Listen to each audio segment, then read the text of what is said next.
Hello viewers, welcome to Sahara TV. My name is David Miskis. Today we're going to be talking about the Zamfara lead poisoning crisis going on in Zamfara state in Nigeria. With us today is Jane Cohen, a researcher in the Health and Human Rights Division of Human Rights Watch. Her work focuses on human rights violations around development and environmental issues in Asia and Africa. Specifically, she has investigated the Zamfara crisis and been on top of it since the beginning. The Zamfara crisis and the lead poisoning going on there has been noted as the worst lead poisoning epidemic in history. So Jane Cohen, thank you so much for speaking with us here at Sahara TV.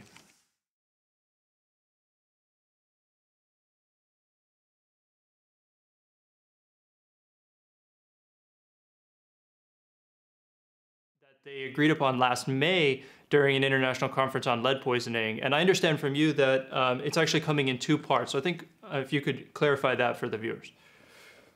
Sure. So for people who aren't well versed in how this works, so there's sort of three important parts of taking care of the lead poisoning crisis, and obviously treating the children is really important. But before children can be treated, their environment has to be cleaned of lead, because the treatment for lead the treatment for lead poisoning makes them more susceptible to the harms of lead.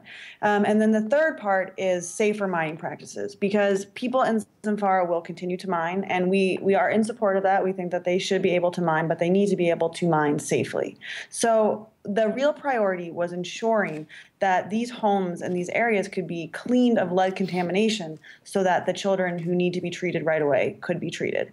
And so what happened about 2 weeks ago now is that the government has released the first portion of money. So it's about 2.7, I think somewhere around there, $1 million for cleanup of lead contaminated areas. And so now there are teams at work remediating, cleaning up these areas, and as they get cleaned, the children will be able to be treated. And then following that, subsequently, we will see more money, hopefully, as the government released for the implementation of safer mining practices. So that means mining in a way that does not release lead-contaminated dust into the air, and that means that the community can mine and keep the children and adults safe in the community. So we're looking, 3-4 months down the road. That's what we're going to start seeing in the community. Okay, so now we're talking about the release being in different months, and you were talking. You mentioned specifically teams that are out there now remediating the environment. Is this a mix of NGOs and the government? I know in the case of treating the children, Médecins Sans Frontières is taking the lead on that. But is there some role that the Nigerian government is playing, at least as far as the environment, and then later on establishing safe mining practices? Yeah, so Médecins Sans Frontières, as you said, is taking the lead on treatment, and the cleanup is actually it's being supervised by a U.S.-based group, but all of the people who are doing the work and the technical work are Nigerians, and many of them have been involved in a previous effort that happened several years ago with the lead poisoning, because there was sort of a first phase of cleanup, and many of the people were involved in that as well. So it's really a mostly Nigerian-driven effort with guidance from this U.S.-based group. The local government in Zamfara has been quite supportive of this effort and continues to be, and that includes, the sort of elected government, but also the traditional leaders, including the emir and the local village chiefs. Okay, so you mentioned a previous cleanup. Was there a setback on that, or how did that go? And now obviously we're at a second time, and can you explain a bit about the first time that they attempted the cleanup? Sure. Yeah. So basically what happened was when the lead poisoning was first discovered in 2010, it was discovered in, I think, 6 villages. And so at that time, Médecins Sans Frontières and the US CDC and others were sort of there and were able to really figure out that it was lead poisoning, which was not obvious because, as you said in your introduction, we've never seen any lead poisoning like this ever before. There was money that was mobilized by mostly international donors, but also some from the Nigerian government. Villages were remediated, which means they were, sorry. No. Yeah. So obviously now we're in the second phase of this, and it's good to see that, the government has committed and other NGOs have been able to commit once again to this second phase. So now, obviously we're looking at a maybe 4 or 6 month plan on which this whole thing is going to be done and the money's going to be released. Now, are there going to be any residual effects with lead poisoning that maybe would show up years down the line, unfortunately, because it's been such an epidemic in the particular state that both the government and groups will have to be... What? Will there be any residual effects, like the cleanup environment and the cure, the treatment of the children will occur in the next few, hopefully, within the 6 months. But, months after that or years after that, will there be any effects?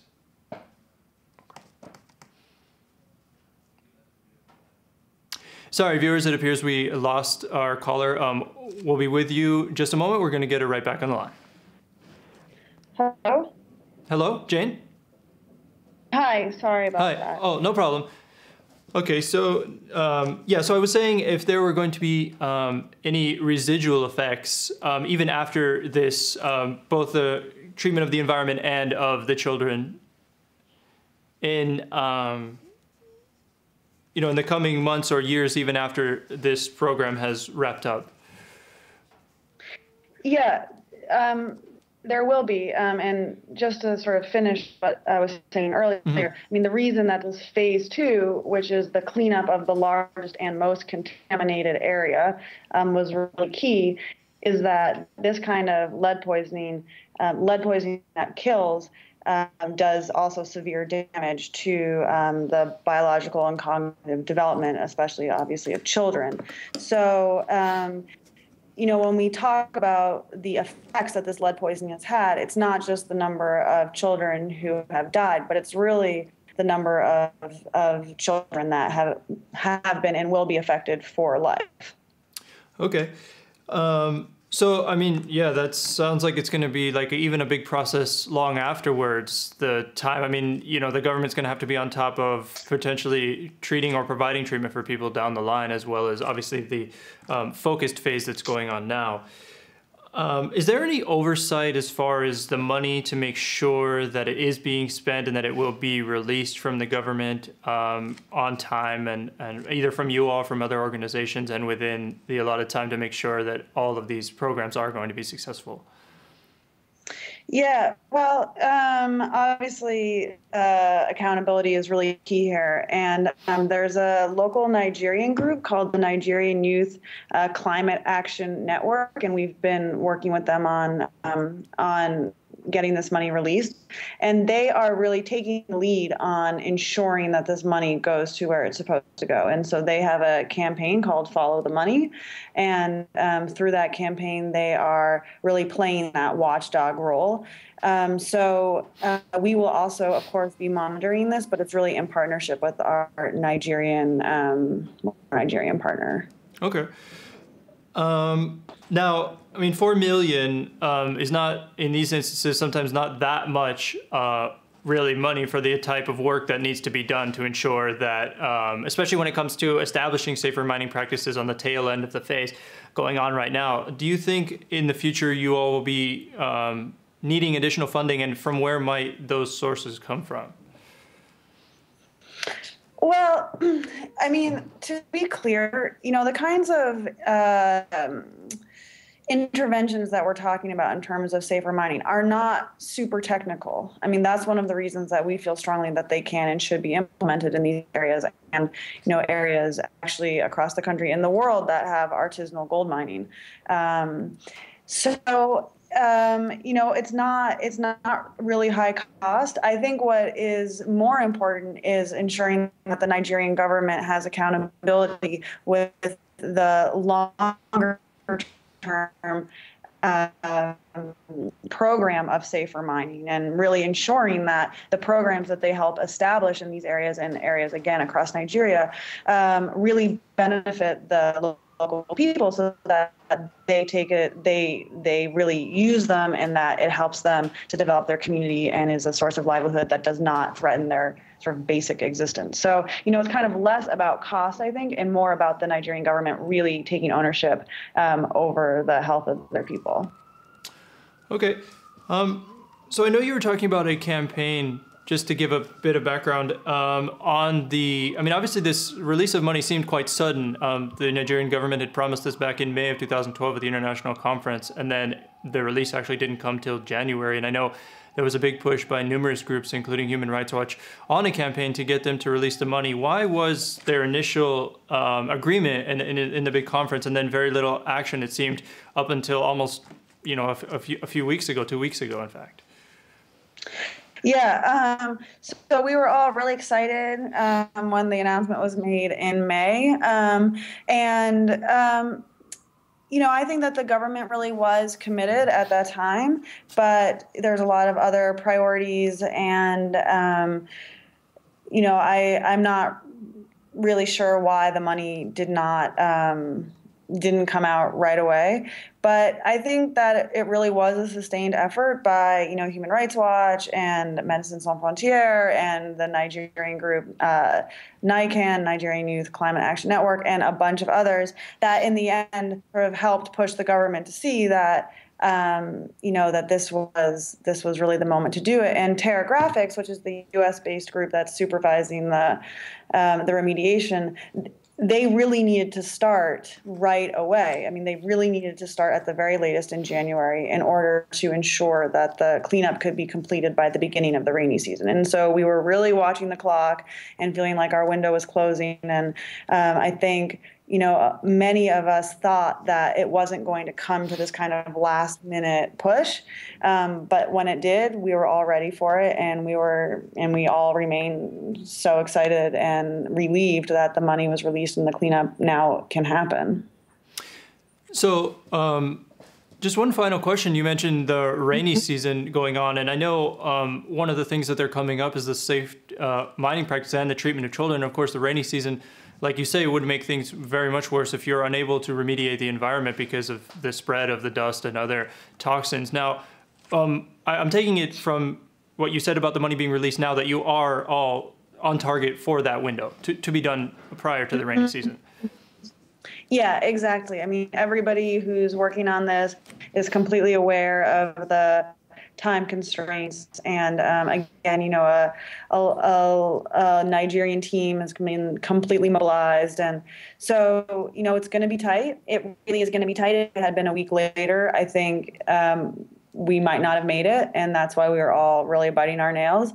But I'm confident that Terra Graphics and that the team that they're supervising really knows what they're doing, and that they're going to be able to get this done really in the nick of time, and that Médecins Sans Frontières is going to be in there treating kids and helping to make the area healthy and prosperous.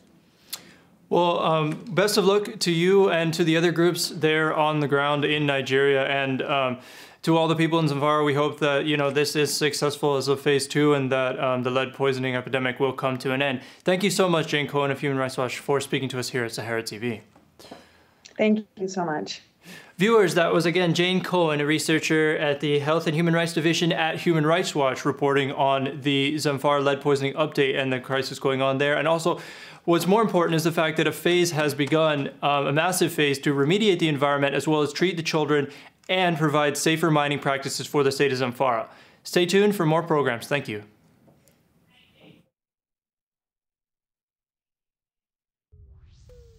If you're not informed, if you don't know where you come from, you will never find where you're going. When Nigeria is working, we will all know. PDP and us are diametrically opposed.